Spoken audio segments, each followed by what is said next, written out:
Fundi vitit dhe ditët e para të vitit 2026 janë shoqëruar me fluks të lartë pacientësh në urgjencën e Spitalit Rajonal të Lezhës. Sipas të dhënave, deri në 90 persona në ditë kërkojnë ndihmë mjekësore në urgjencë, pjesa më e madhe e të cilëve janë të prekur nga gripi sezonal dhe virozat. Nën drejtori i Spitalit Rajonal të Lezhës, mjeku infeksionist Martin Marku, thotë se ndryshimi i temperaturave ka ndikuar në rritjen e rasteve të personave të sëmurë. Jo vetëm fillimi i janarit, por që nga fundi i dhjetorit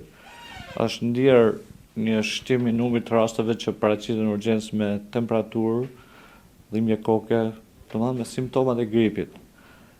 ose simptomat të një viroze që nuk po themi që kryesisht gripi është, si më thënë, smundja e stinës, dimrit, që nuk mund të them se ka një shtim të numrit të rasteve që të bëjë në bund të madh kuptimin, por duket që ka tendencë për shtimin e numrit të rasteve me temperaturë, domethënë me infeksione virale në këtë periudhë. Ndryshimi i temperaturave ka ndikimin e vet në këtë situatë, por është edhe gjithmonë në periudhën e dimrit dihet se normalisht ka shtim numrin të virozave. Spitali ka marrë të gjitha masat për të përgjigjur fluksit, i cili pritet të jetë në rritje, thot nëndrejtori Martin Marku. Spitali është i përgatitur se spitali ka eksperiencën e gjitha viteve për situata të tilla dhe Spitali i Lezhës aktualisht ka bordari konstruksionin, kështu që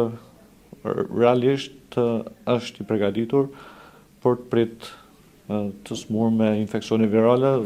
dhe probleme të tjera. Dhe është i furnizuar me medikamente që për t'u shërbyer pacientëve sa më mirë. Urgjenca e Spitalit Rajonal të Lezhës ndodhet në gatishmëri të plotë me shtim personeli për të përballuar fluksin dhe për të përgjigjur në kohë nevojave të qytetarëve që do të kërkojnë ndihmë mjekësore gjatë kësaj periudhe të ngarkuar me grip dhe viroza të stinës.